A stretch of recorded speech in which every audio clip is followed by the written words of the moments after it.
We'll call this meeting to order, the Woodland Davis Clean Water Agency Board meeting.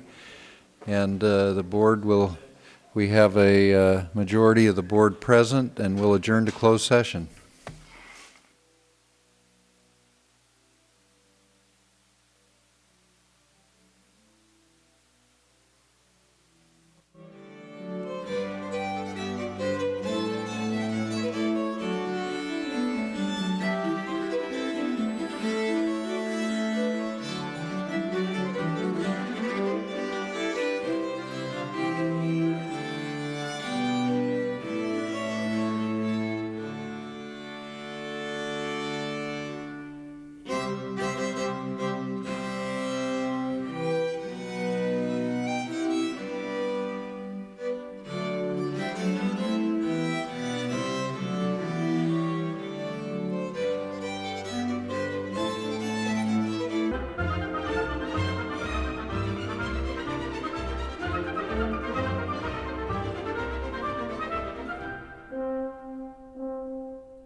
Has to leave for a few minutes and we'll be back to join us. We had a closed session with property negotiator referencing RD 2035 and the Woodland Development Company, and gave direction to the negotiators in relation to that matter. Item 2 on the agenda, this body have anything to add to our agenda? All right. We're at the point where if there are comments from the public on any matter that's not on the agenda, we would entertain those comments. Seeing none. Board and staff general discussion. This is an opportunity for board members to report on things or to bring up items they'd like to see on future agendas. Ms. Doty, do you have anything? No, sir. Mr. Souza, do you have anything? No, I do not, sir. I'd just like to report to the rest of the board that I've continued to attend the water resources team meetings of the Cap to Cap water resources team, and we have been successful in those meetings in having the Woodland Davis water supply project be a little front and center on some of the issue papers, especially the salinity paper, and staff has helped in writing a brief paragraph. I think we should acknowledge that. It looked very good, and at the meeting I was at on Tuesday, that portion of the paper was acceptable to everyone present, and I think it's very important to acknowledge that from a regional standpoint, this project is getting more and more attention, and I think that's a good thing, more positive attention. Consent. We have a consent agenda in front of us. Any items that any of you wish to remove from that agenda? Just a question. Is this on? You have to push the button down here. Oh, that's right. High tech. If we move our meeting time to 2 o'clock, won't that make it very difficult for members of the public to attend meetings and give us input? I don't know. To me, it's no different than 3. I would agree. At least in the city here, the interested parties will make the time, whether it's 2 or 3. Okay. Then I'll move the consent calendar. I think what it does is allow one of our members to be here that generally can't be here the entire time, and that was the purpose of the move. Understood. Second the consent. Greg? Yes, if there is an issue that we feel necessary to make sure that the public has opportunity, we can schedule a special meeting and have it at a later date, later time. Okay, thank you. Certainly our objective is not to exclude the public for any of us. All right, it's been moved and seconded. All in favor? Aye. No opposition. Public outreach update. Kim, I guess that brings us to you. Good afternoon. It's nice to see all of you today. And I'm going to go over 3 things today. One, first, the findings of the public outreach program, or excuse me, the research program. Also, the website. We're at least done with the initial startup of the website. And then also, we'll talk briefly about the community report. I've passed out some draft copies of the research findings reports from both the stakeholder interview process and also the focus group summary report. In order to know what we need to be communicating and how we need to be communicating with our target audiences, we first needed to know where we were starting. And so the purpose of our stakeholder interview process and our focus groups was to really get a benchmark for levels of awareness and understanding. Not only levels of awareness about the project, but understanding of terminology that we're using, and again, really trying to get to the perceptions and ideas that will provide the framework for what could become popular opinion. And I do want to temper these results with the understanding that they are qualitative research, which means the findings are not statistically significant. However, they do give us some good insight into how people think and feel, understanding that no one develops their opinions in a vacuum, and they do share those opinions with others. So again, we really wanted to get a finger on the pulse of what our community might be thinking. Based on a list of stakeholders provided from staff and then also from each of you when I spoke with you, we conducted, we reached out to and then conducted interviews with 18 stakeholders. Originally we had planned for 20, 2 canceled, and I was not able to reschedule those, unfortunately. During the course of each, go ahead. Who were the 2 that canceled? I'll have to go back and look in I don't have them. Both were from Woodland. Okay. During the course of each interview, we asked questions that focused on the perceptions of the working relationship between stakeholders and their public works departments in the cities, their awareness of the project in general. And to be honest, going into the stakeholder interviews, we would expect that those key opinion leaders would be the most informed about the project. So that was what we were testing. We also wanted to get their perceptions of the benefits and the challenges, benefits related to the project and the challenges that we would face in communicating about the project, but also whether or not we were going to have issues with support. Most of the stakeholder interviewees knew something of the project, but to be honest, the level of awareness and knowledge was not what I expected. So we have a little bit of work to do there, barring the four directors, that is. However, when... Probably have some work to do there, too. No. The partnership between the cities was something that all stakeholders highlighted as a positive. That was seen as something that was, one stakeholder called it a landmark type of event, that there was the partnership between the 2 cities. Primarily, hands down, the biggest the issue was the cost of the project and what it would mean not only for the cities but for the ratepayers. And so I think, above all, we're really going to have to focus on issues related or messaging related to how we plan to reduce costs and impacts to all parties. The other thing I wanted to relay about, if I could summarize the stakeholder interview process, I really felt the sense of prove it. Prove this is the least cost option, prove this is the best alternative, prove that you have exhausted all avenues in terms of analyzing alternatives, and also that we've exhausted our appeals process for our permit, wastewater discharge permit with the Regional Water Quality Control Board. So a lot of what I heard from stakeholders, we can provide answers to already. We have third-party reviews of our project. We have information about the steps that we've taken on the wastewater discharge permit, excuse me. We just need to communicate it, and we need to be consistent with our communication. So I think there are a lot of opportunities, and I think we just need to spend some more time on the whys and how we got to where we are, and bring those stakeholders, those key opinion leaders, along with us so that they understand how we got to where we are today.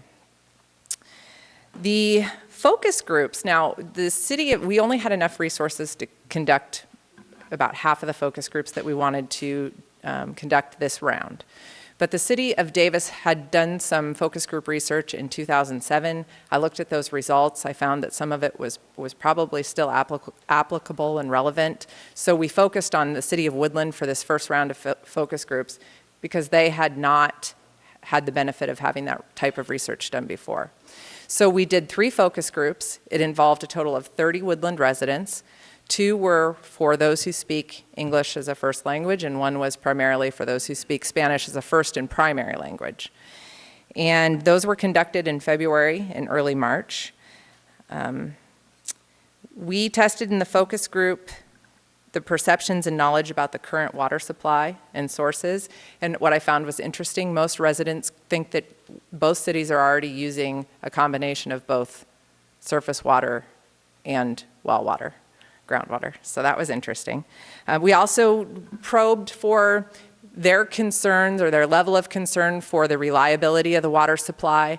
And while on the surface they said that they didn't really have concerns in the near term that there was a shortage of water, or even necessarily in the long term, every single participant could easily communicate the things that the strategies they were employing in and around their homes to conserve water.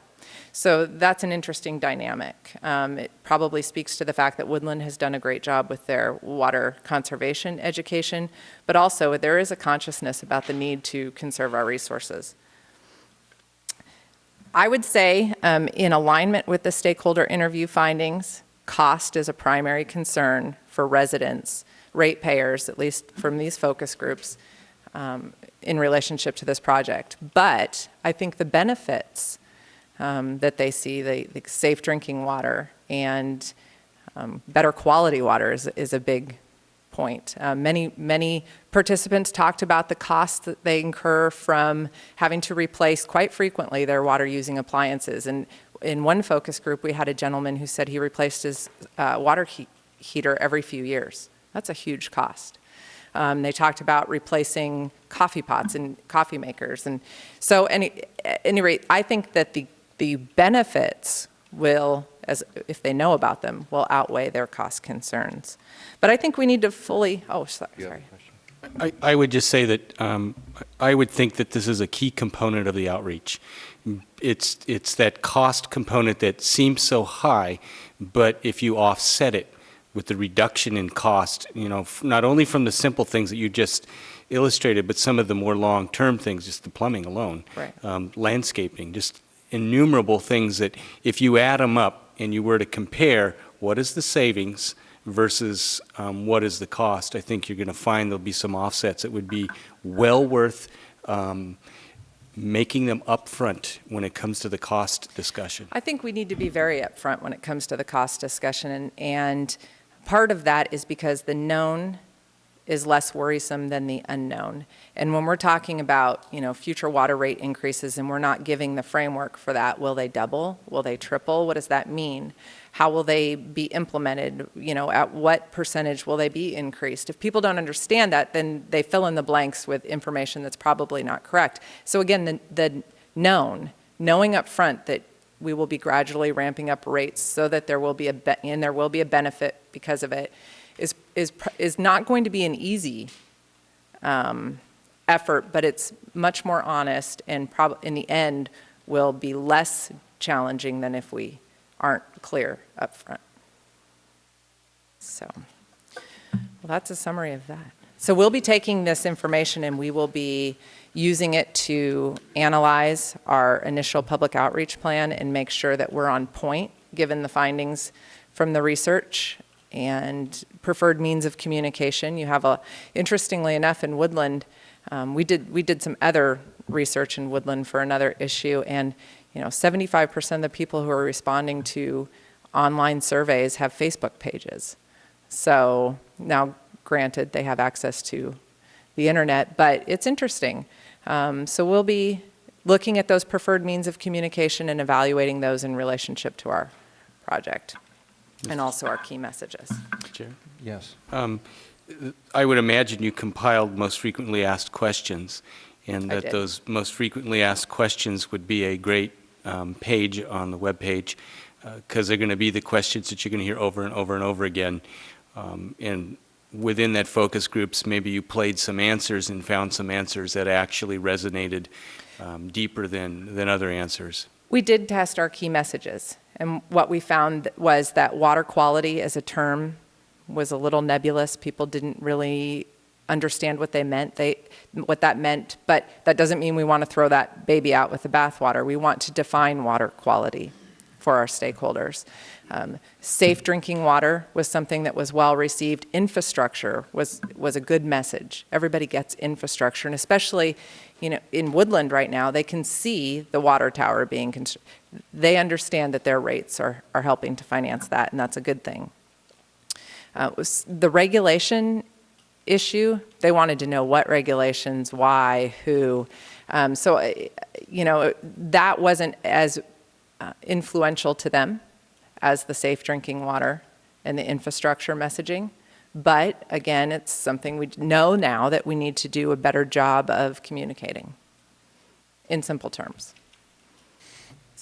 I think just one comment that I have relates to a presentation that Greg Meyer gave actually in Woodland to the Chamber of Commerce Government Affairs Committee last week, and business issues, and the visual aids that he brought were the entire story. And I think if there are some ways that we can incorporate, I don't know that we can carry a hot water tank that's corroded after 2 years, but maybe you can come up with some very concrete visual aids.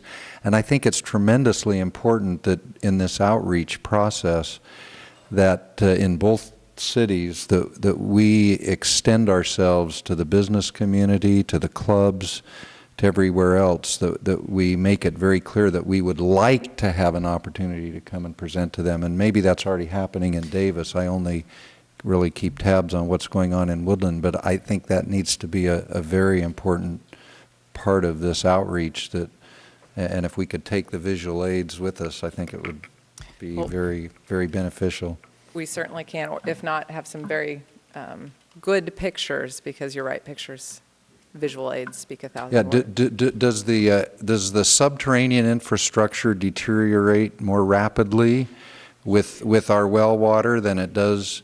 So you could take some of those same exploded pipes, perforated pipes, 12-inch water main We'll certainly holes. look for opportunities to have examples to be able to Okay, bring. great. I'm thinking time-lapse photography.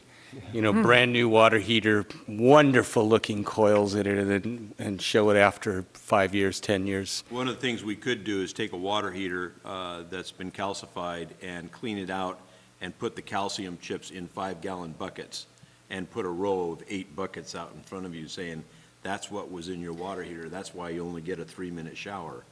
It was interesting as we got into the discussion in focus groups.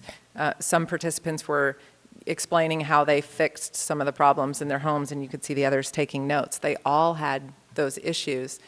And so, initially we had considered that maybe that message of replacement costs for water-using fixtures might not resonate very well, but I'm rethinking that. One of the best things he did was he had these 2 jars of water that he had actually taken out of the purging of a fire hydrant, and I can't remember where the other sample came from, but shaking them both up and seeing what was in the water.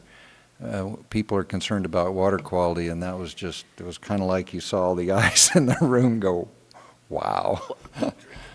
So I just hope that we work hard on having visual aids. I know that sounds simple, but it's worth 1,000 words to people to Yeah. see those things. And connecting it with the solution, Marty, or excuse me, Director Doty, if you'll just let me say one thing, and then the Spanish language group, all but one, and we actually had 13 participants, all but one buys and drinks exclusively bottled water.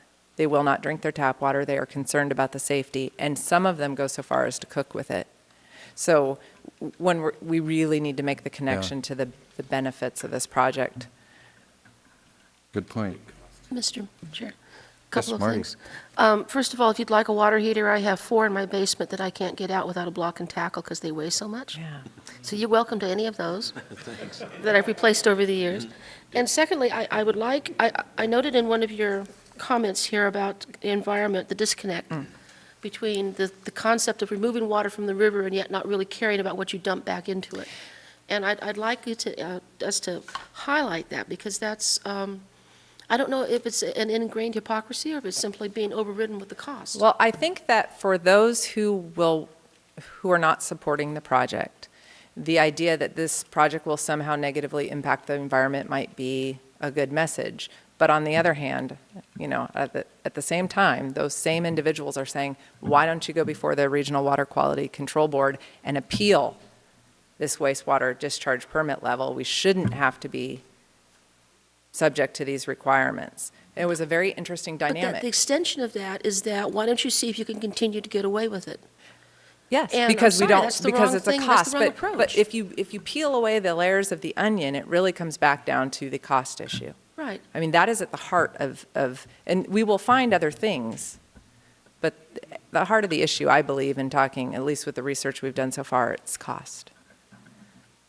Yeah, so. Thank you, Mr. Chair. Don, did you have anything? Kim, thank you very much. Greg? Yes, Director Souza, we did do a study on the cost savings that come, and the preliminary analysis shows on a life cycle costing of your water equipment, shower heads, heaters, so on and so forth, is about $15 a month savings, and that's a really significant amount of savings.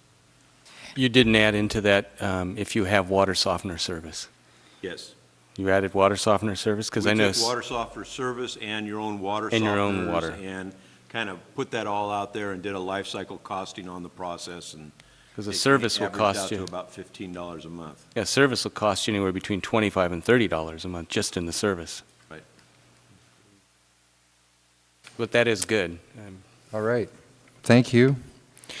But then aren't you just dumping a different salt? You're just dumping a different You going to salt. walk through the That's what water website? softener does. It just substitutes the salt. Have all of you been able to look at the new website? No.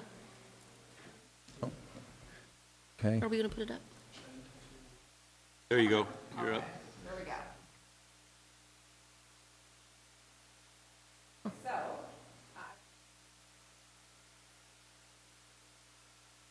Holder interview.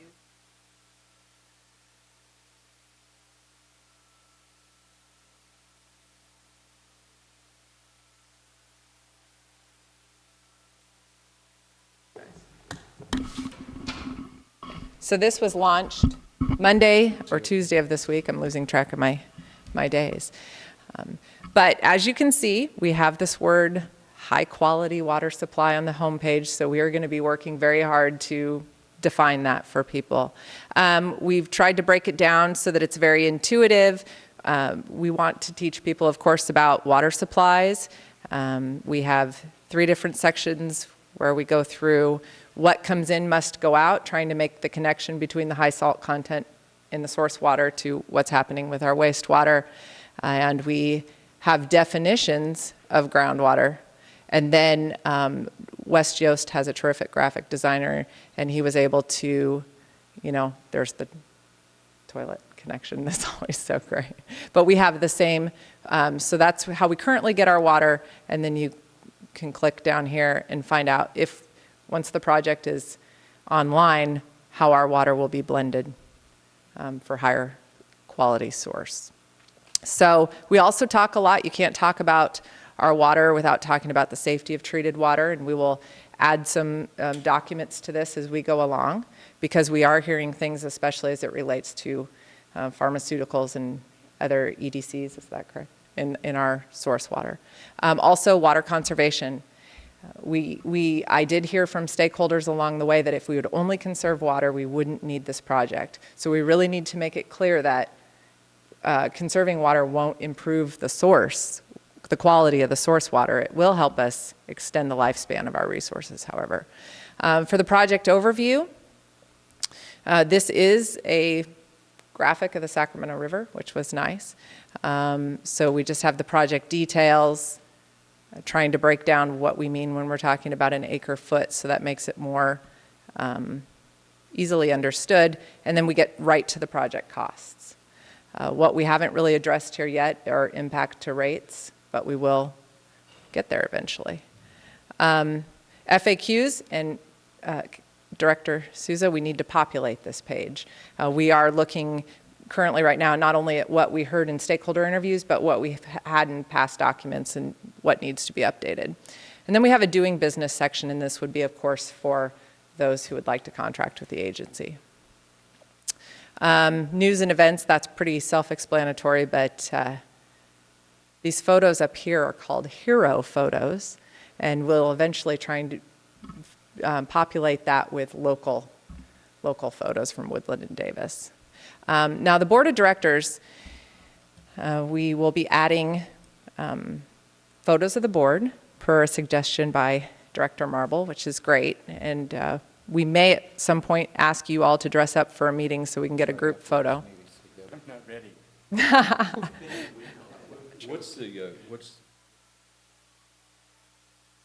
You look wonderful right now. Is that the perfect? Perfect. They look like a beach music group. You were talking tuxedo. Yeah, tuxes and formal wear.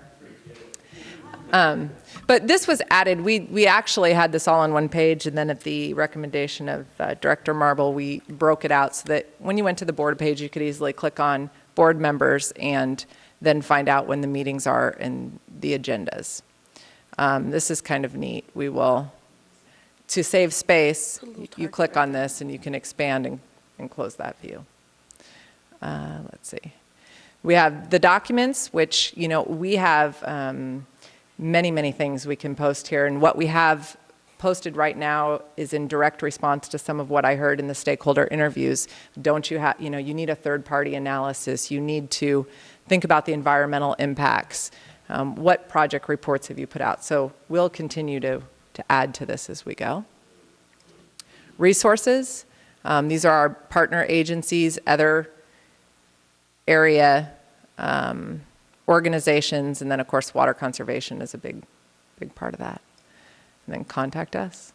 So this was just a web form that will come to me and then one other project staff person, so that we'll always be able to respond quickly. And the Director Souza, you suggested when we first talked about this that we have an easy way to get to the board page from the home page. So we have 3 things here that we think are going to be the most highly trafficked pages. This will allow people to sign up from the home page for our e-news, which we will be putting out. Board meetings and agendas, they can hit that right there. And then the news and events. This was we obviously need to get some more news out there, but then also the new meeting times. So. You have a question, Steve? Potential for video streaming, if we want to video stream that on the board page, because a lot of folks can sit at work or at home, and in this chamber they can watch what's going on. And in other chambers that we have video capability, they would be able to, from afar, be able to do that too. Okay, we can add that. This is the latest with all the bells and whistles kind of hosting service. So anything we want to do. So when I'm in Hawaii, I can watch the board, working and yes. feel like I'm part of it. Sure, okay. Do we have links, or will we have links to this site from the City of Davis, City of Woodland, UC Davis, and the WRA Yes, we will. and the county? My guess is the county might be willing All to of- put a link as well.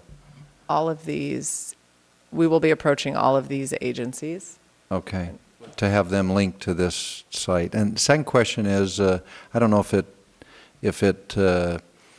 can be done or not, but certainly issuing a press release that this website is up and running. You've already thought of it, I can tell. I wanted to make sure that we had an opportunity for you to look at it and give us any additional feedback today before we Okay, blast it out Great. for. And then our old site, we're going to leave it up. We do have the RFQ. We have it on this site as well, but we have the general manager position listed on our old site, and we have sent out direct links to that site. So we're going to keep that active for a little bit, but we have posted a message that redirects people to the new site. So we'll take that down probably in another 2 weeks. All right. all right. Thank you. Thank you. Item 7, JPA staffing. I neglected to introduce, maybe Bob, you can introduce our new individual sitting here taking minutes, and I apologize. I'd be happy to. Well, I'll just introduce Lynn-Ann Melhoff there Stand at the up. keyboard. And then I'll kind of give you just a brief overview since... Now, you have 10 minutes to tell us about your, no, you don't. Well, I'll certainly be happy to let Lynn-Ann speak for herself, but just as you recall at earlier board meetings, there was a concern in December. We had the good fortune up through December of having Donna Gentile of the WRA on loan to assist us in our fledgling state. After December, Donna was no longer available, and we came to the board asking to utilize West Yost's contract to fill the void, which you approved with a time limit through March, and asked staff, Greg and I, to go back to the cities and see if any city employee might have available capacity to take on the role. So the city manager of Davis, Bill Emlin, suggested we did have a candidate. Greg and I interviewed her, Lynn-Ann, a few weeks ago, and found her background working with the Planning Commission and a lot of development activity, a good fit for what we saw as the agency's needs for the near term. And so Greg and I are here today to recommend that we bring Lynn-Ann on through a similar contract as we've retained the treasurer auditor services through the city of Davis. And with that, I'll leave it to you. And if Lynn-Ann would like to introduce herself further, she's more than welcome to. Well, excuse me, I'll just say hello to everyone, and I'm happy to help everybody out in this capacity, and water is very important to us, so I support the project. Thank you. It's a good thing. If you didn't, we wouldn't want you there. That was the first question in the interview. All right. So that, I guess, was part of item 7B. I think we could, do we need a separate approval on that item from the other items on that are part of 7? Okay. So, I'll move approval of item 7B with Lynn-Ann Melhoff as the secretary for the board. A second. all in favor? Aye. All right, motion carries. Going to give us an update on the general manager and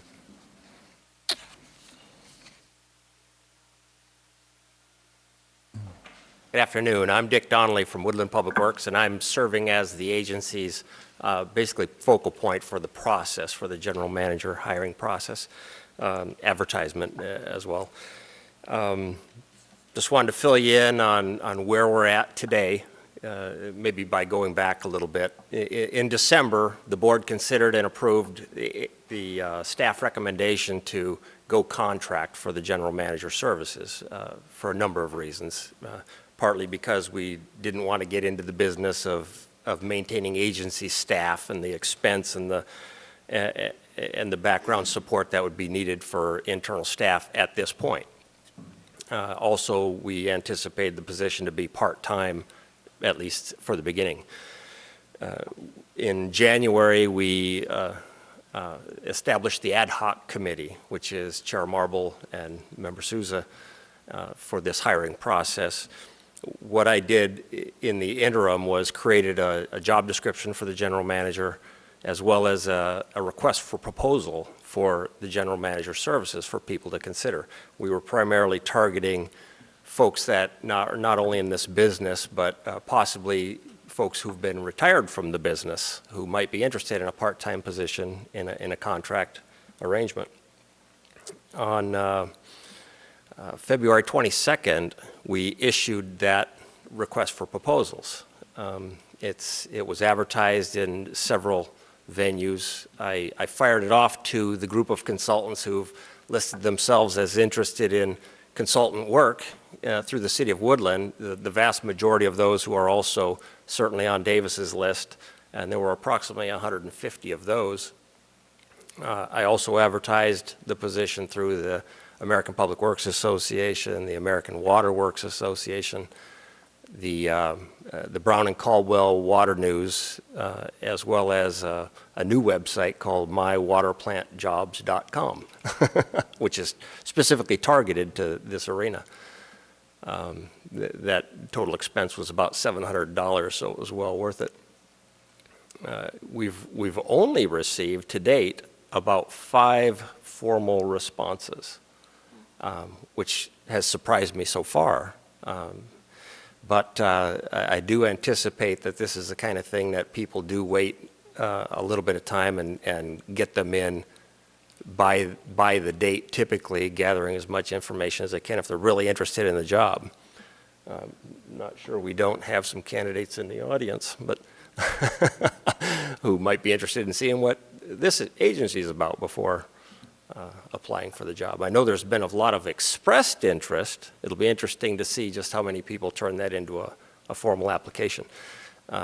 There's nothing to worry about there. The board has created a lot of flexibility in this request for proposal process to be able to do it in any manner you see fit. The application date closes on the 22nd, but you guys can extend that. You can of this month. You guys can extend that or handle the process in any manner you decide, even outside of the RFP. And so the plan from here is basically to gather those, to evaluate them with the ad hoc committee, and to come back to the board with a recommendation in accordance with the schedule that's reflected in the report. Are there any questions? Questions? If there are members in the audience that are formal applicants, I'd like to know if there's anyone out there that has formally put an application or considering, so that if you're evaluating us, I'll be on my best behavior. Oh. You should have dressed up. Yeah, it's too late. One question that I sent back to Mr. Donnelly today related to a conversation I'd had Tuesday with a general manager of a large water agency in the Sacramento area, who queried about the way we were doing it in terms of it being a contracted position requiring an intermediary, and why weren't we just doing a hire through the City of Davis or a hire through the City of Woodland. And I know we had that discussion early on, and appreciate your response back. But certainly as we review these applications, if it's apparent we don't have something that fits, I think it would be appropriate for this board to consider that option. Okay. Thank you. Item 7C, that's you, Mr. Shanahan. I'll handle that, Mr. Chairman. Status report, similar recruitment effort underway, this one for special counsel and construction law services. In January, we approached the board with this concept, and the board authorized staff to go out with an RFP. We pre-selected 12 law firms in the state and one out of the state with expertise in this area. A couple weeks ago, we received 8 proposals. We had hoped to come to you today with a recommendation, but frankly, the proposals remain under review. Staff coincidentally will be meeting tomorrow to go over these proposals to come back to you with a recommendation we anticipate next month. Any questions? Questions? No. Thank you. Thank you very much. Item 8A, 9/10 cash flow projections. I'll handle that one for staff. Item 8A was intended to just be a brief discussion of how we're doing with the current budget to date. And I think as I worked my way through this, I realized there was maybe, I won't say much ado about nothing, but there's not a lot of detail to provide here. As you may recall, when the agency started up, they had a $1.5 million budget. That was our initial proposed budget for 9/10. And the predominant use of the budget was for professional services with West Yost Associates and a lot of our preliminary efforts to date. A total of close to $1.3 million of our budget has been focused on their efforts and all their subconsultants, of which Kim's efforts earlier tonight are part of that. They are tracking very closely on the cash flow basis to our original projections, and while it's likely they won't spend to the penny, we expect there to be very little balance left in that.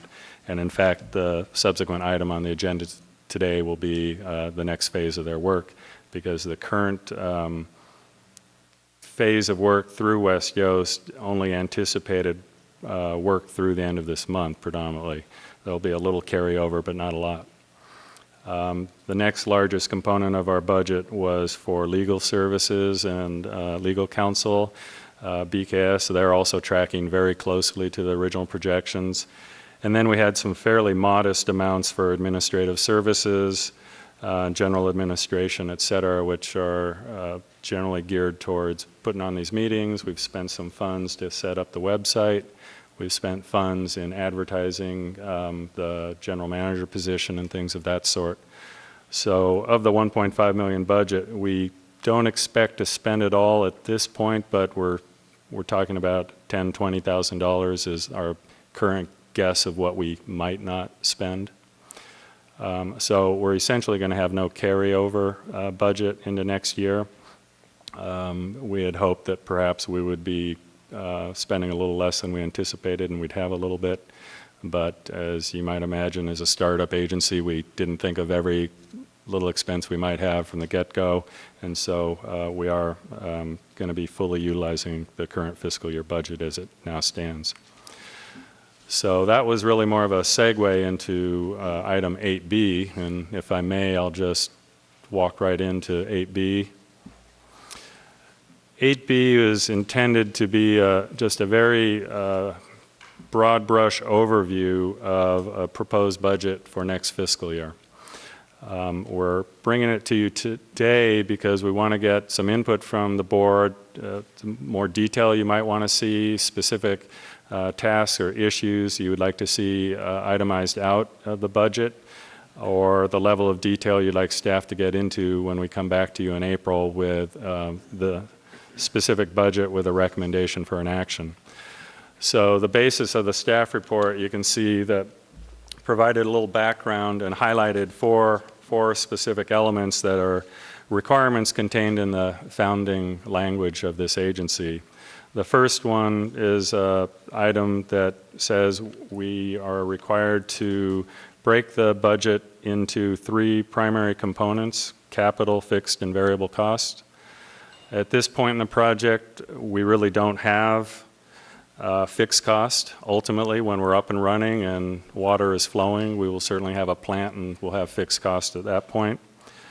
So proposal for next fiscal year really focuses on some of the variable cost, which in a simple approach tends to be more of the administrative overhead of running the agency and things that support the general agency's operations.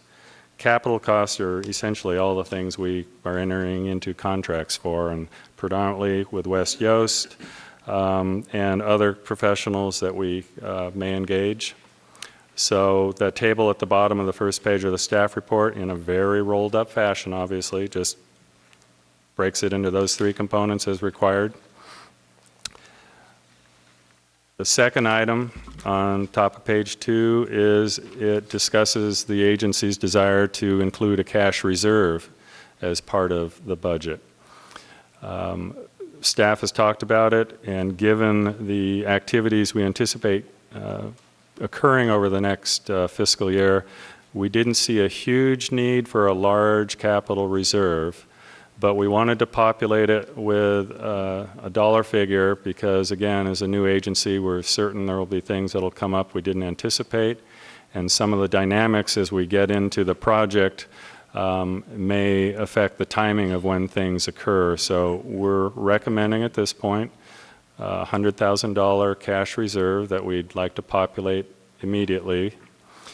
We would anticipate over time in future fiscal years it might be beneficial to have a larger cash reserve, but at this stage where primarily our expenses are going to be professional services and things of that sort, we thought that would provide us enough of a cushion to move ahead with.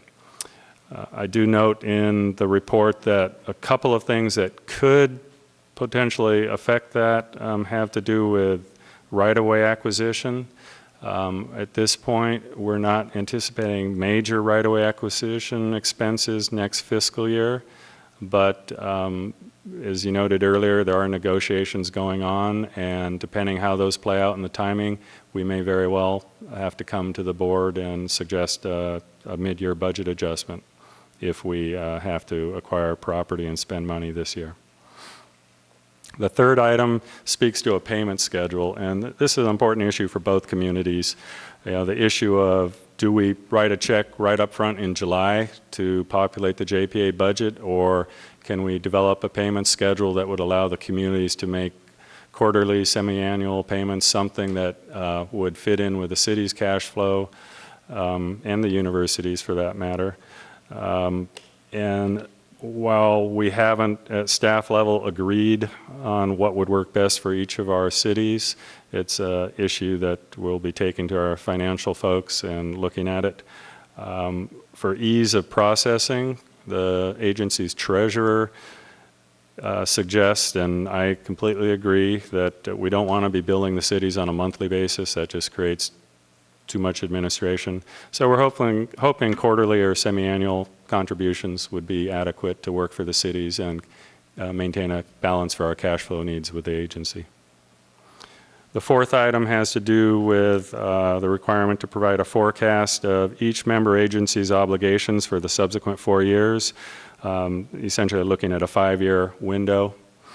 And included here are the 4 years subsequent to the proposed 10-11 budget based on the percentages that Woodland Davis and UC Davis have in the agreement.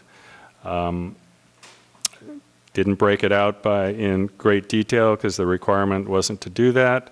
And as you're well aware, we're talking some big numbers with a lot of moving parts. And there are a lot of assumptions that go into these budget projections. Many of the assumptions in here will be decisions we'll be bringing back to the agency over time. You know, one of the first things we may be talking about is how do we contract for this? Is DBO an option? Are we going to do a traditional design bid build option? Those things have different implications for cash flow purposes here. And so this was based on a base set of assumptions that I believe assumed potentially a DBO for the treatment plant, but a design bid build for some of the other components. This will undoubtedly change, but it was to paint an order of magnitude for you. So with that, I think I don't have more detail that I have to present to you visually. There's certainly some detail I have that if you want to ask specific questions about these lump sum numbers, but the intent was to paint the broad picture of the order of magnitude we're talking about. and to get input from the agency of what level of detail you think it's important for staff to bring back to you next month, and any specific questions you have that we can either answer today or be prepared to answer next month. So with that, I'm Board open for questions? questions. Don? Yes. Yes. We are going to have some public comments here if you want to. Why don't we just stick with questions, see if anybody has questions at this point? Well, I have several. There's not enough information to have questions. So my comments are going to address Okay. several layers of detail that are necessary before I would be able to vote, and I've got some specific suggestions. You have questions, Marty? Just a quick one. When you talk about the variable costs, my initial question was, how are we dealing with things like administrative secretary? Are we reimbursing Davis? Is that what we're doing for treasurer and secretary? Yes. Okay, what about the technical committee, the guys who've been the interim general manager? Is that in-kind contributions by the member agencies, or are we reimbursing the member agencies for staff time? We are not presently reimbursing the current staff involved through the JPA. Each city is bearing the cost of city staff. Okay, thank you. Okay. Do we have any public members who wish to comment on this item? Seeing none, let's bring it back for comments. And Don, why don't you go first? There are several things that I think I would need to feel comfortable having included in a packet before I could feel comfortable voting on a budget that's presented. So I'll just tell you what they are. The first is the details for the 2010-2011 budget. There needs to be some description of what the variable costs are.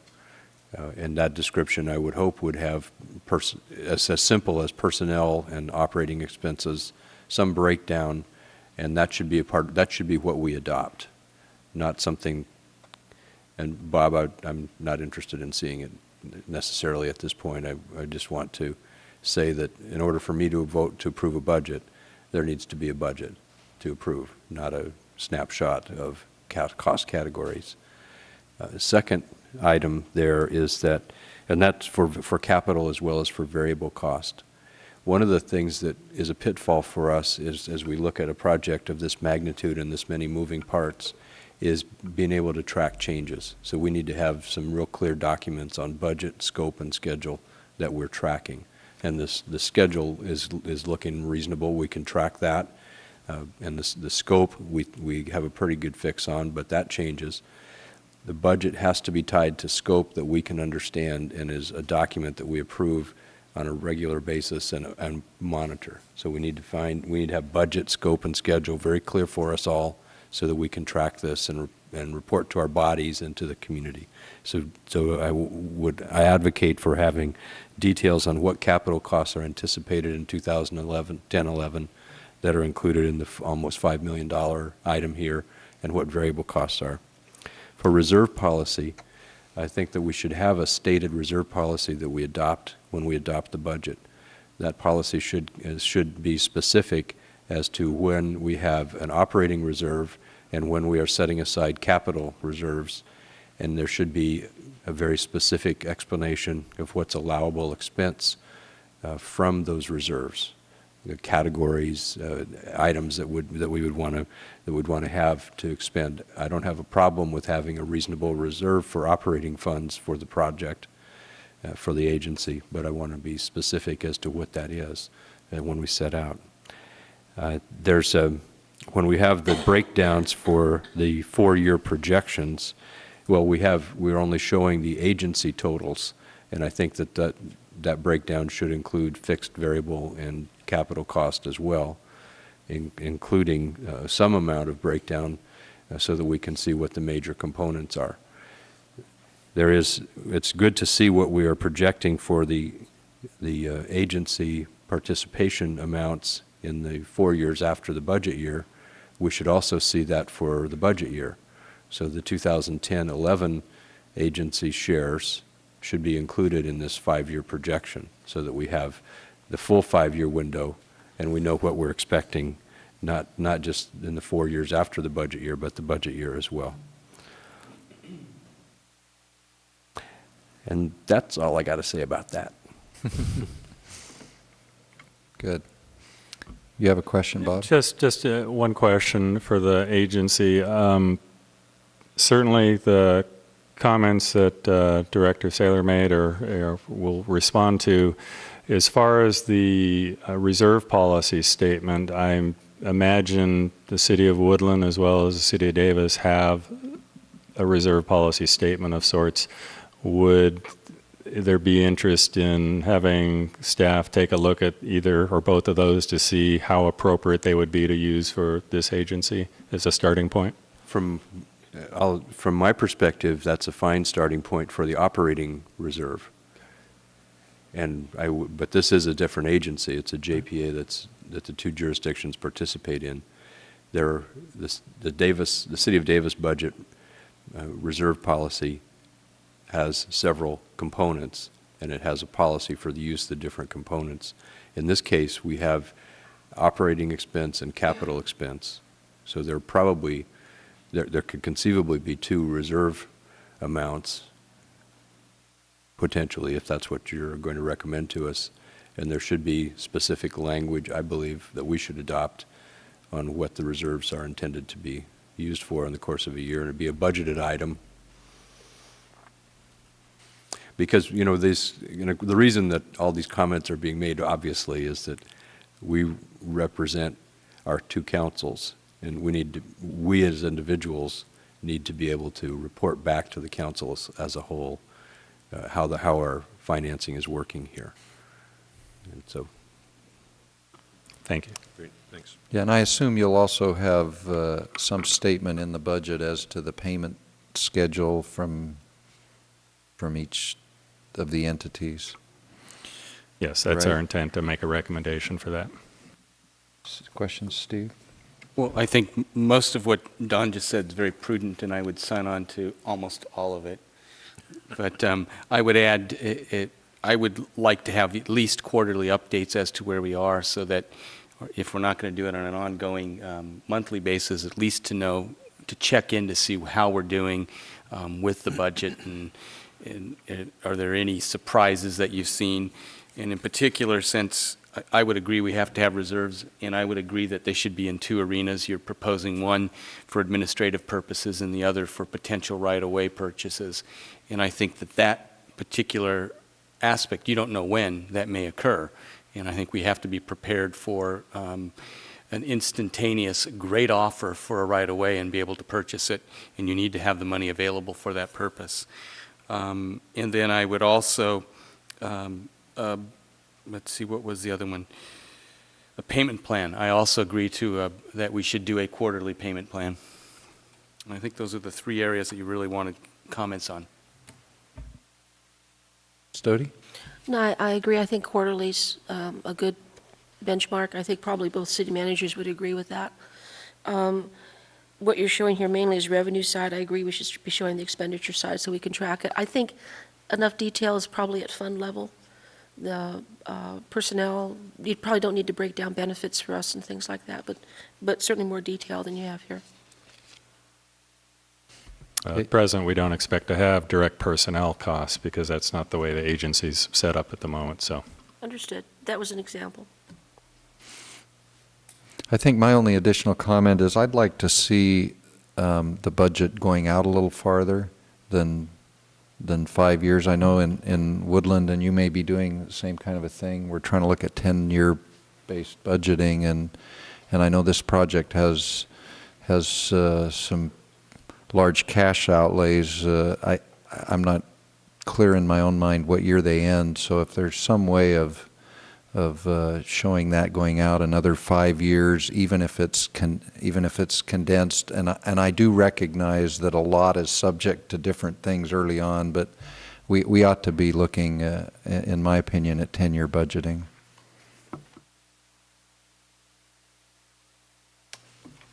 All right. Any more direction that you need or questions? Well, just one comment, and then I think our treasurer wants to make a comment. Your comment about updates, we already have quarterly updates that our treasurer provides on a cash flow basis, but that would be an opportune time to tie it back into tracking against the budget, and I think we can coordinate that. Great. Paul. Great. You did. I was just going to clarify that the JPA already has in place a requirement for quarterly reports. You're scheduled to get your next one next month, which will cover the January through March period. And we'll look forward, although you saw one, I think, in January, any comments that the board may have as to the level of detail. But I think I would also suggest that we could work with the technical committee to make sure that your budget documents going forward sort of mirror the level of detail that you're interested in tracking. I think that would be relatively easy to do. I think the purpose of the item today was just to give a real broad brush, and you have some opportunity between now and when you actually have to adopt the budget, and we'll work to bring those in line. One quick comment just on the reserve policy. I think the comments from the board are appropriate. Each agency really needs to look at what is the appropriate level of reserve, not just in a JPA context relative to the Davis and Woodlands municipal operations, but I would also offer that the reserve requirements for the JPA board are going to evolve over time, and what would be considered a prudent, appropriate reserve for next year, for instance, will maybe very different than what it would look like over time. And so there's opportunity to have that discussion. Policy is a good thing, and acknowledging that policies are appropriate to change as needs change. Thank you. Do you need any other direction from us? Good. Thank you. We'll move to item 9, authorizing West Yost to continue working for us. Bob, are you or Greg going to present that to us?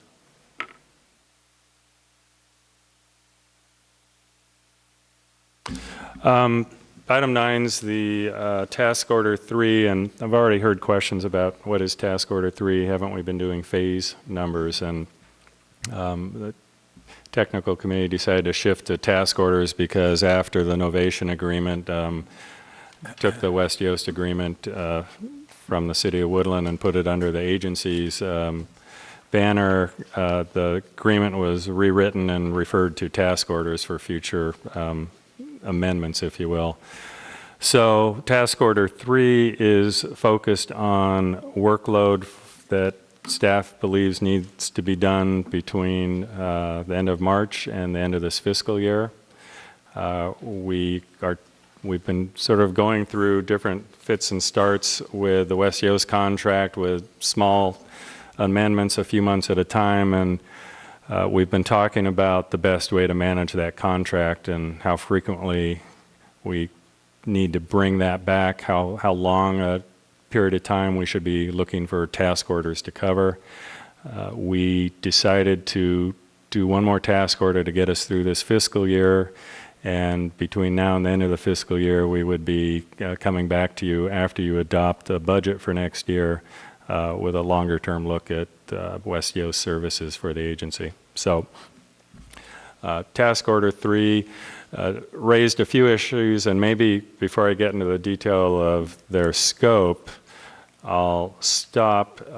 One of the things we talked about here was, could we afford to do this within the existing budget the JPA has adopted? And as you may recall, there was an initial conversation of a $2 million fiscal year budget, and we believe we've ultimately got authority from this agency to expend up to $1.5 million, even though each city adopted an action that said they'd contribute their fair share of an ultimate $2 million budget. We wanted to make sure that we were doing everything openly and clearly, and so we have handed out a resolution that we would like to make part of this action to clearly indicate that the agency is authorizing funds, a budget to address this task 3 work order, because it would encumber funds above the current $1.5 million budget to get us through the fiscal year. We had a great deal of discussion, and I don't know whether I need to turn it over to Dick now or if Greg, you'd like. Greg, go ahead. Well, one of the issues that came up when we first discussed the budget was we both councils and the JPA approved a $2 million budget, but we only funded a budget for $1.5 million initially because the contract for West Yost was still under the city of Woodland. And until we transferred that contract and we went through the figuring out everybody what they owed and get that all straightened out, we weren't sure that we had the cash flow right at that moment with the obligation to West Yost at the same time. So we waited until after the novation, after everyone had cleared up who owed what in the process as we were doing this individually, and now that we have that, we can clearly show that we have the funds available, and we're asking to go to the $2 million, which we originally approved.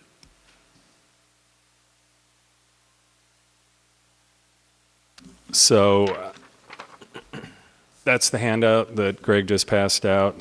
The work involved with task 3 focuses on a few things, and it may be helpful if you have specific questions to have Jim Yost address them. But the workload we expect to be focused on over the next 3 months, it really falls under a few general categories, and is briefly outlined in the staff report. The program management effort, which tying that into the earlier budget would be part of the, administrative effort essentially. Water supply, discussions with the flood control district and work on summer water feasibility. Great deal of work associated that we need to start on now to make progress there. Public outreach, we had Kim earlier present some information. We view that as a very key effort that we need to continue to support and expand our efforts there to get the information out to our communities about why the project's important. Project funding, there are a number of issues that we've been engaged in. I think as you recall at our last meeting, we received direction from you to try to get information to all of our federal elected officials and put together other package to give ourselves every bit of exposure for potential federal and state funds. We're asking West Yost to support that effort. And obviously the main part, facilities planning and some of the pre-design effort, in particular some of the environmental work that we need to start advancing soon. So collectively, this is about $457,000 effort for the 3-month period. It's consistent with the level of effort we have been utilizing West Yost for to date. But things are going to start ramping up here soon. And we need to continue to make progress. So technical committee is recommending the board approve this task order 3 and adopt the resolution clarifying budget authority to accommodate this. Questions and comments? Marty? Thank you. Okay. Reading through the summary and then also through the attachment 1, I have a few questions for you. Could you connect for me Sierra Railroad, Tule Canal, and Cache Creek with this project? I'm sorry, would you repeat that? Could you connect the Sierra Railroad, Tule Canal, Hydro Survey of Tule Canal, and Cache Creek with this project? Would we connect? Yeah, I don't understand the connection. Oh, there is a potential of right-of-way issues with the railroad that have benefits and are worth exploring. That the railroad is also looking at the potential of following a similar track to our pipelines, and if we could combine our right-of-way and property issues together, it could represent a significant savings to the project. And so we're exploring that, see where it goes. Is this the railroad, this is the one that runs along the trestle? Yes, this is Used where to be they're, California Northern. yeah, bypassing the trestle and coming down through Davis, from Davis up through Woodland, crossing over at the treatment plant. Okay. How about Tule Canal and Cache Creek? Well, both of those have issues, environmental and engineering issues for us that have to be explored. The pipeline alignment and getting past those obstructions, all have to be reviewed, and there's an environmental. If there's a technical, Jim, I'm sure, can step forward and speak more clearly to it.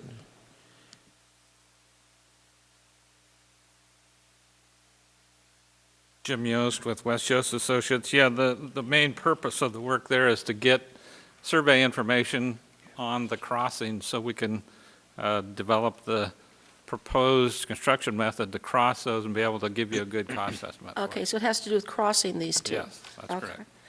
And then while you're up here, the groundwater quality sampling of monitor wells along the pipeline alignments, when I first read that, I didn't understand why you were sampling quality. And then further in the report, it talks about 50-foot and 20-foot monitoring wells. And is that just because of groundwater seepage while you're doing the construction? That's absolutely correct. We've got a firm who's going to be putting in geotechnical borings along the pipeline alignments and at the same time installing these monitoring wells, because dewatering of the construction work during construction is going to be a major cost for these pipelines. So We trying ran to- into that problem in Spring Lake, I think, yeah, too, and with the the regional wastewater. board will potentially give us a hard time about disposing of that water. So we've got to prove that it's high enough quality that we don't have to take any special precautions to Okay, that dispose of it. explains the quality testing for me. Thank you very much. And then the water testing for pharmaceuticals, it wasn't until later that I got into it that it was the Sacramento River? Yes. Okay. Yes, Is that and we're because going to of, expand, Trussell Technologies has developed a draft report. We'll be bringing it to you oh, good. probably next month, and we're going to expand their work to also include some additional work on pesticides and herbicides. Okay, great, thank you. All right, thank you, Jim. You can sit down. We have one public member that wishes to comment. Do we have anyone else? If not, come on forward, state your name and where you're from, and Thank you. I'm Rob Beggs. I'm a resident of Woodland. I work for Brown and Caldwell, and we do a fair amount of engineering work for both cities. But I'm here as a resident of Woodland, is the way I'd like to address this. One thing, Kim emphasized how concerned people are about the cost of this project, and rightfully so. It's going to be an expensive project. I'm looking forward to getting better quality water for my camellias, but nonetheless, and to drink, and so I don't have to replace my water heater every 5 years. But, people are very concerned that, that the agency is doing everything to reduce costs and impacts and prove that they have the least cost approach, for the residents and beneficiaries. And I'd like to address subtask 5.2.2 on West Yost's scope, and that's the collector wells modeling. And my comment is that I think the budget for West Yost for that is completely inadequate. I think there's a good potential that the agency could save up to $70 million on the project if rainy collectors prove to be feasible and successful. And to do this right would require, I think, a bare minimum of $100,000. And just to give you a little bit more background, I worked for West Yost in the 1990s, and in the early 90s, I led a study on the connection between the Sacramento River and groundwater wells near the river. And I'm a little bit concerned that the results of that work is not being interpreted properly in terms of water quality and what the water quality would be from rainy collectors. And and when I originally did this work way back then, I was so excited about the results, I actually went and stood before the Woodland City Council and said, gosh, you really ought to look at using rainy collectors out by the river as a water source. And so I thought it was very promising then. Again, I think it could save up to $70 million. There's a lot of inertia with the conventional approaches for diversion and treatment from the Sacramento River, and I can understand that. This is a big project. But I think there's kind of a tendency to give rainy collectors a casual look here. And I strongly urge the agency to increase the budget for West Yost so they can really do an adequate job looking at this, so they can contract with experts in this area to investigate this and evaluate it and do a proper modeling effort. And, you know, you want to be able to be there when the residents come forward and they say, have you done absolutely everything to keep the cost of this as reasonable as possible? And you want to be confident in answering, yes, you have. So I'd just like you to consider that. Thank you very much. Staff, do you wish to make any comment on that? We have taken a look at the rainy collectors. We did receive a very extensive presentation from Rob Beggs and his associates on this issue. And while we believe that there is potential, finding out if that potential is going to work is going to be very expensive. And it is an actual gamble on the environmental. It would require at a minimum 4 to 5 additional sites along the river that we would have to then have facilities. The piping would be more extensive, and the potential impacts of rainy collectors are essentially a drain that sits under the river, and you create a horizontal well. The problem is when you get down in a river like that and you're pulling the water down, you're also pulling the water up. And so water quality becomes an issue. And we felt that there was, while I don't think we've abandoned the idea, we felt that there was just too much of a gamble to move forward for the expense. And I agree with Rob. If we were going to look into this, we're going to need more than $100,000 to take a look at it. And that's a large gamble to take. And if you would like more technical explanation, once again, we'll have the agency engineer come forward and speak to you on it. Do you have further questions? Jim, do you want to comment on that at all? Sure, I'd be happy to comment on that. I remember working on this with Rob. We were actually quite enthusiastic about the concept and hoped that it would offer us a less environmentally difficult permitting process on the diversion from the river and produce some high-quality water. We have actually done quite a bit of work with the Ranney firm themselves, and most recently had them do some modeling. And the results of that effort concluded again that it just doesn't look like we can fit this in without acquiring a substantial amount of land and having, 6 or 8 Ranney collectors along the river. And part of the problem we experience here is they think it would take us about 6 or 8 months to do the research that would answer some of the questions Rob has raised, and then suggest that we'd have to if we put in a test well, have to run it for about 1.5 years to really get a good handle on what the water quality would be. The big concern is that you're going to spend $325 to $350 million on this project. It's all based on producing a very high quality water supply. If in fact we put Rannies on the river and we can't ensure that they're going to provide the water quality we're counting on, and we get quite a bit of groundwater mixed in with the surface water, then we're not going to meet our objectives and people would have spent a lot of money. So we're at a bit of a quandary.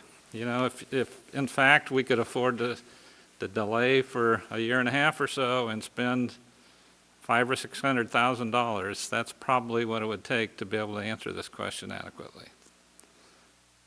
Okay. I personally be interested to see where this application has been used and what are the results. I know each site would be different, but it would be interesting to weigh what the results were in other locations, and has it ever been used anywhere along the Sacramento River? Yeah, as a matter of fact, it has been, and there is a Ranney collector that was used at one time by the city of Sacramento, and it produced a lot of iron and manganese in the groundwater, and so they quit using it. They actually had a treatment plant there at one time, and now don't use it at all. Is that due to the technology that was present at the time? It's conceivable. We could certainly design a system that would operate better than that one. But there's risk, and we tried to pin Ranney to the wall and say, guarantee us, if we go forward and take this risk, we're going to have results. And of course, they can't do that. And that would be my concern. I don't want to take the risk or spend more money if the results are going to be negative. Yeah. what Rob is saying is absolutely true. If we could get a system of rainy collectors on the river that worked and produced the quality of water we desired, it's conceivable we could save a substantial amount of money on the water treatment plant. And that's what he's concerned about. Because we could always sell that water to Conway Ranch.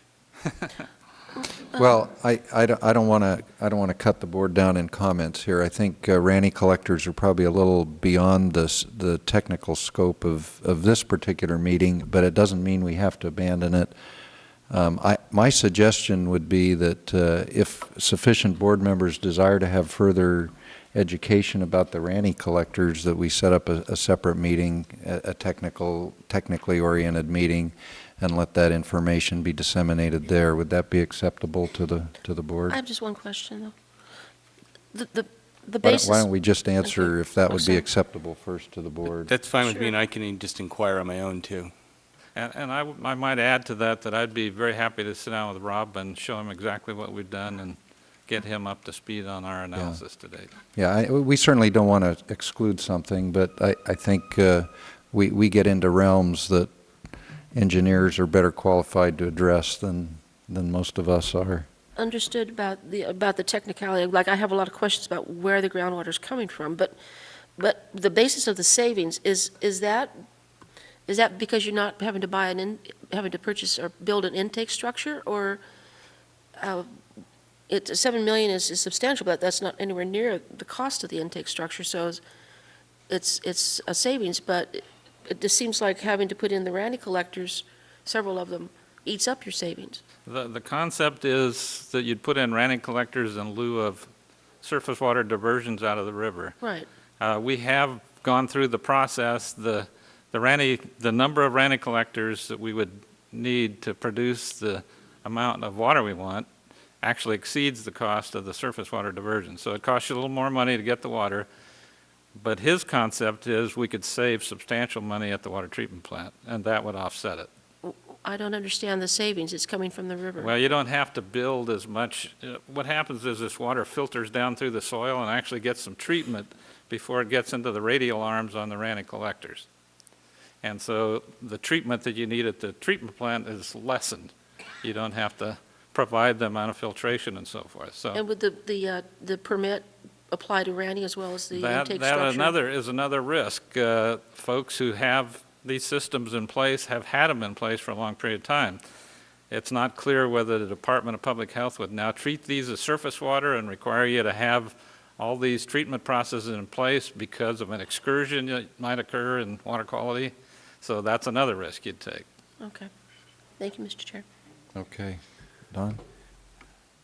The scope that we have before us for task order number 3 includes a technical memo on this topic. Would the issues that we're talking about now be addressed in that memo? Yes. In that case, my suggestion is that we wait until that technical memo is developed, and if there's some further advantage of looking into it further, at that point have more work done. And in the meantime, if individuals want to pursue the question and get more in depth, then that's perfectly appropriate. One of the concerns that I think we have is being able to respond to each question that comes up of this sort, but not redoing work that's already been done or derailing the overall direction of the project as we look at those issues. We want to be sure that we have looked at the issues, resolved them, but not rethink them unless there's a really strong reason. So I'm interested in it. I suggest to the board that we approve the package now with the technical memo and just determine after that's completed if there's any work further necessary. Would you like to make that a motion? Yes, the motion would be to approve the task order number 3 service agreement and the resolution that accompanies it, and defer additional consideration of the item brought to us until the technical memo is completed. A second. All right. I'll just add my comment by way of discussion, thanking you, Rob, for bringing that up. And I think we'll leave it then. But let's take a vote unless there's any other discussion. All in favor? Aye. No opposition, motion carries, and we'll leave it to the technical committee to pursue this issue a little bit at your level, and we'll leave it to any board member that wants further information to contact either the city or Jim Yost. If we have any additional presentations made to the technical committee, we could certainly let the board members know that they could attend and sit in on that. Do all of you get noticed on the technical committee meetings, so you have the ability to attend if you'd like? Seen them. Okay. Yeah, let's make sure we do get the board noticed. I know you have an upcoming presentation on conjunctive use that might be of interest to members of this board in relation to water acquisition, so good. Mr. Chairman, if I could just follow up on that? There goes, yeah. If board members plan on attending a technical committee, please let staff know so that if 3 of you or more decide to attend, it becomes a meeting, which is not a Okay. problem. We just need to know 24 hours in advance, and then that meeting becomes a public meeting. So please let us know if you plan on coming. Great, thank you. Okay, any further discussion from this group or from staff on item 10, regional and statewide water issues? Mr. Shanahan? I just had one item just to bring the board up to date of interest. There's been some discussion among agency staff and some of the directors of an issue of regional concern. The State Department of Water Resources is working on a major water project, the Bay Delta Conservation Plan, EIR, which is a major regional statewide undertaking of interest to this area. There's been some discussion locally in the county about whether or not this agency and its water project should be part of that conservation plan, EIR. Staff has evaluated that. We don't think that's appropriate for several reasons, and we've responded to some people along those lines. Discussions are ongoing. My partner, Alan Lilly, who's handling water right and permitting matters, will be attending a meeting towards the end of the month to further discuss this, but just want to let the board members know that we are on top of that issue and evaluating it. But the current thinking of staff is that it's not appropriate for this agency's project to be part of that much larger, very controversial, very long-term statewide undertaking. Thank you. Don? If our project is not included in that, is it in some way precluded from proceeding, or are we doing, since we're doing focused environmental review of this project specifically? Correct. No, it should not preclude this agency's project from moving forward. We will have to undertake our own Endangered Species Act compliance through proceedings other than the BDCP EIR, but it should not preclude our project from moving forward. In fact, our project will probably move forward more expeditiously on a standalone basis is our thought. Are there other, let me ask one more question. Are there other individual projects or focus projects like this that are going their own way with their individual At this point, environmental? in terms of local projects, at this point, I don't believe so. But I'm not totally expert in this process. Just want to let the board members know where we're. In fact, the project description is still being formed. If you go to the BDCP website, it's very much a work in progress in terms of what's going to be included in that EIR, and that'll be shaping up in months to come. I think maybe a point of clarification, local projects, BDCP could envelop any project all the way up the Sacramento River because of its influence, and certainly there are a multitude of projects along the Sacramento River ongoing that are not part of the BDCP. And that's my question. Oh, Is are there other projects that are individual agencies pursuing Yes. along this waterway? Yes, Yes. So not Yeah, I everything misunderstood that, is correct. included in BDCP. Yes. Marty can speak to a board that we both serve on. Yeah, the Yolo County Habitat Conservation Plan Board. We're planning on having our EIR and the draft conservation plan for the county, which is a natural communities conservation plan, an NCCP, I think by the fourth quarter in 2010. And then it'll be open for comment. And what we were hoping was if this project is on some sort of a schedule where we can jointly go in with them, then that part of their EIR could also could potentially cover part of our project and help us with some of our costs. Okay. Very good. Thank you. Item 11, we have before us the report in written form. I think in the interest of time, unless there's something that you feel a need to highlight, I'll simply ask the board if you have any questions about the report that was given. Marty? Yes, I do. You had a formal presentation by Veolia Water. It's in the report the technical group did in February. Do you remember Yes. that? Yes, we Okay, did. and you say that they're an international firm specialized in operation of small and large water facilities. I don't know if the rest of the board's interested. I think I know who this corporation is. Could you perhaps get me the information about which water facilities they're managing currently? I'm going to ask Jim Yost to do that. He has a better recall of the specific facilities they operate already. Cover this quickly for you. We have had a number of meetings in the technical group where we've invited folks in with special expertise or experience so we can get educated on the way we want to set up the contract delivery method for this project. Veolia Water happens to be one of the largest organizations in the world who they will design, build, and operate water systems and do any or all parts of that process. And so we wanted to bring them in so that the technical group had an opportunity to talk to a firm who did a lot of operational services and get their view of the world. And so we did. They came and made a presentation. We had about an hour and a half. Do we know where they operate? They operate all over the world and have, I forget, 20 or 30 systems in California. So my best bet is just to Google them, then they'll pop up. Okay, Yeah, if you go to Veolia Water, you'll find them on the internet. thank you. Good.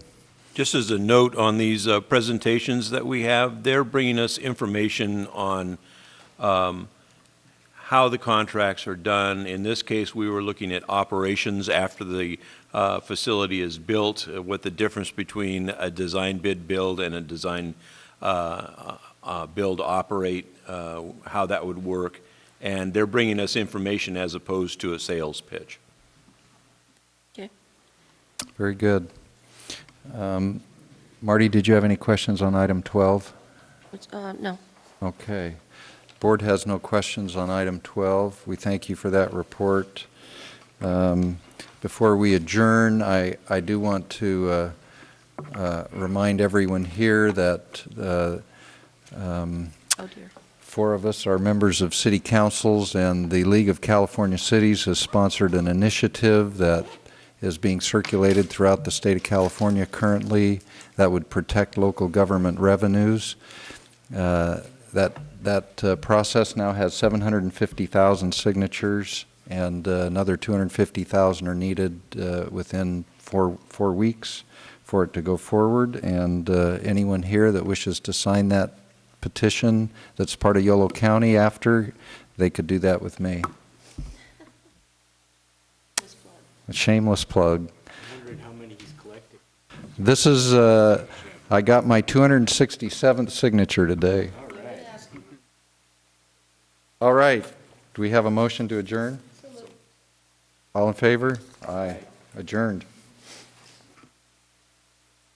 Sacramento, streaming at capradio.org.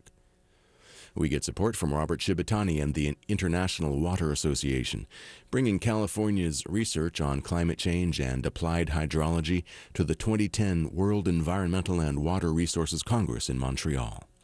theshibitanigroup.com. Good afternoon. I'm Victor Foreman, filling in for Michael Frost today. In the next hour, I'll have music by Chopin, a concerto grosso by Handel, and music from Aida by Verdi. But right now, this is a work that was intended to be a first movement to a symphony that was never completed. Francesco Davalos conducts the Philharmonia Orchestra in this Overture in C by Muzio Clementi.